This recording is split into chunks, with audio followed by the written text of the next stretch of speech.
Welcome. Today we'll be working with a whole body morning mobility routine that you can integrate into your daily practice. Please give it a try and let me know what you think in the comments below. Let's get started. This first movement may be too strenuous for those with discomfort in a kneeling position. If that's the case for you, you can try kneeling on your bed instead of kneeling on the floor. And if even that's uncomfortable, just skip this movement as the next few exercises engage a similar mechanism.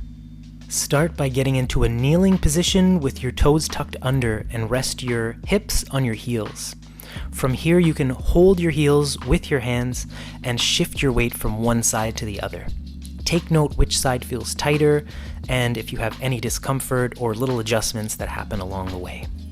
Try to maintain a natural breathing pattern throughout all of these movements. That means inhaling through the nose, taking long, gentle exhalations, and just letting the air fill your lungs naturally at the end of your breath.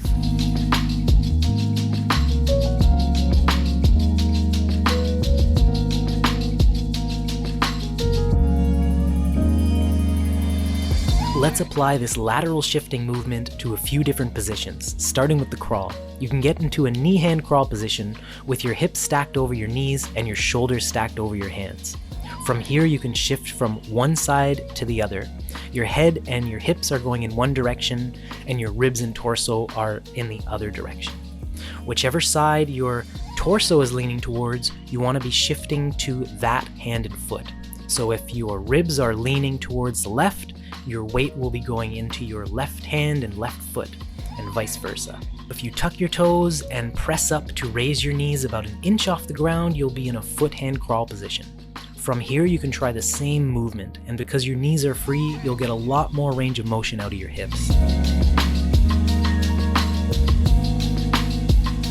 From here, you can extend your knees and allow your hips to rise up.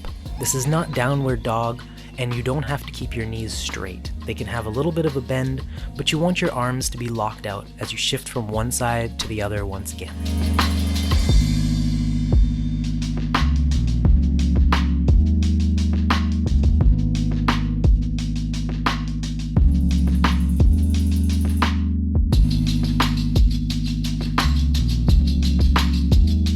Finally, we've worked our way up to a standing position, and we're going to bring our hands on our hips and again shift our weight from one side to the other.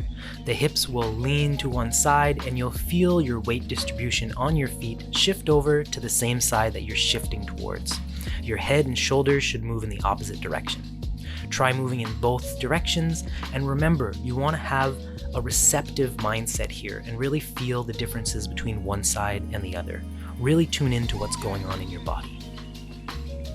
At the end of your shift, you should have almost all your weight on the leg that you're shifting towards, and the other foot is free to cross over and intensify the stretch a little bit.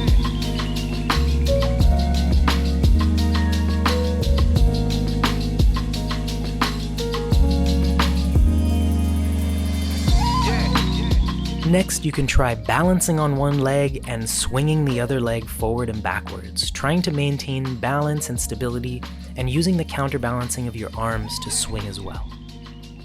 You can also try swinging your legs from side to side, which also involves a bit of a hip rotation as you swing your leg.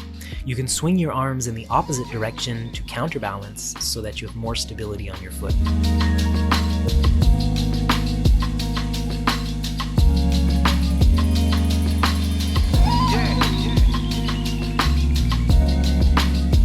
Balancing on one leg and dealing with these kinds of complex forces deeply relates to practical application in daily life. More often than not, when we perform special activities like carrying or jumping, we are walking or running or doing some kind of movement that involves being on one leg. So training our body, our feet, and our intrinsic muscles in our legs to support ourselves while other forces are pulling us in different directions is very important and very relatable to almost any activity we do. Now let's mobilize and improve circulation in our shoulders and torso with some arm swings. Starting by giving yourself a big hug, slapping your back with your hands, and then swinging your arms out and open. You can switch which arm is on top with each swing.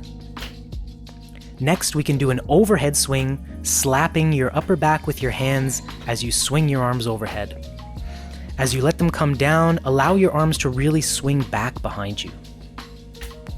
We can wrap up our arm swings with a rotational swing.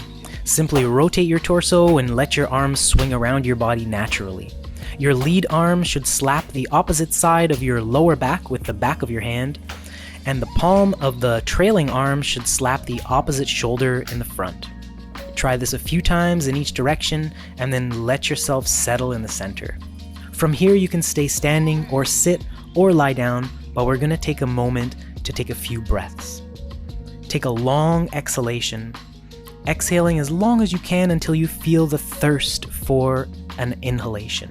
Once you feel that desire to breathe in, you can let the air come in naturally. It should be a fairly quick breath. And then exhale once again, as long as you can until you feel the desire to inhale once again.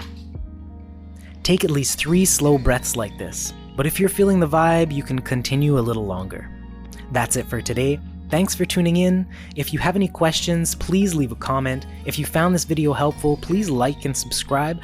And if you know someone who can benefit from it, please share with them as well. Again, thanks for tuning in, and I'll see you next time.